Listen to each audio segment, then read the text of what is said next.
They have searched and searched, but cannot find the origin of the black man.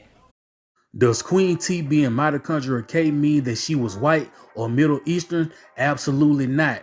Show me a person in Africa who's light-skinned with mitochondrial K. In fact, the majority of people in Africa with mitochondrial K are black people. The Zanata Berbers are mitochondrial K. The Oromo people of Ethiopia are mitochondrial K. The largest ethnic group in Africa with mitochondrial K is the Garouge people of Ethiopia. These are all black Africans. And that speaks volumes to what the people that possess mitochondrial K may have looked like when they back migrated into Africa.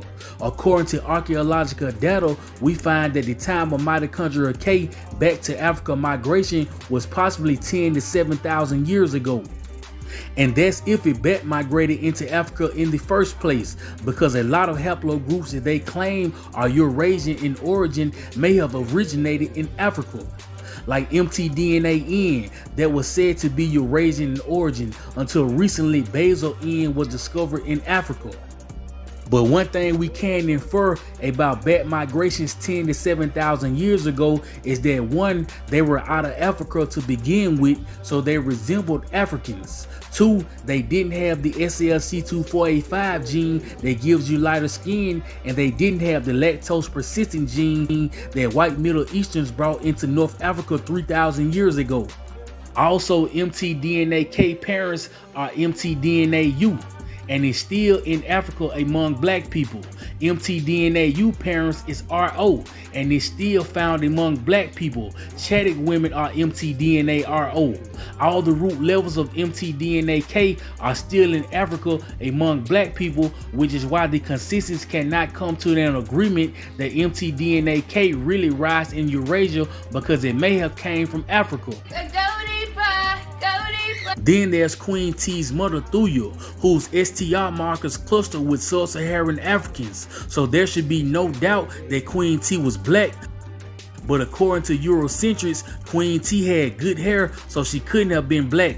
That's the dumbest thing I've ever heard in my life. As if hair is what makes a person black or white. The ancient Egyptians took great pride in their hair. Egyptian women massaged healthy doses of castor oil and almond oil into the scalp, which they believe promoted hair growth. We find this still being practiced among Chadic women today, who use oils and animal fat to promote hair growth. Also, Oromo women are mitochondrial K and have long hair. Don't think that Queen T had a natural reddish tinted hair, because that could have been an effect of the use of henna, which was widely used in ancient Egypt.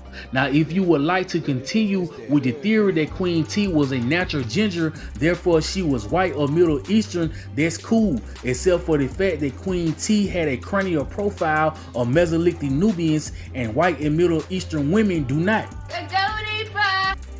In 1980, James Harris and Edward Wendt conducted an X-ray examination of the New Kingdom pharaoh's cranial and skeletal remains. They examined the mummified remains of Queen Tiye and noted she possessed a craniofacial profile which was most similar to Mesolithic Nubians.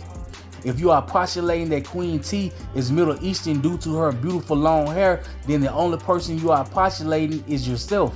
A postulation that's fueled by pure hatred and ignorance of the diversity of black Africans.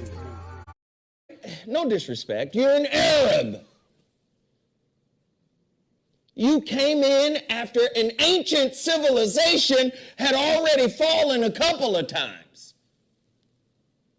You are not the ancient Egyptians. Is that anti-Semitic to say?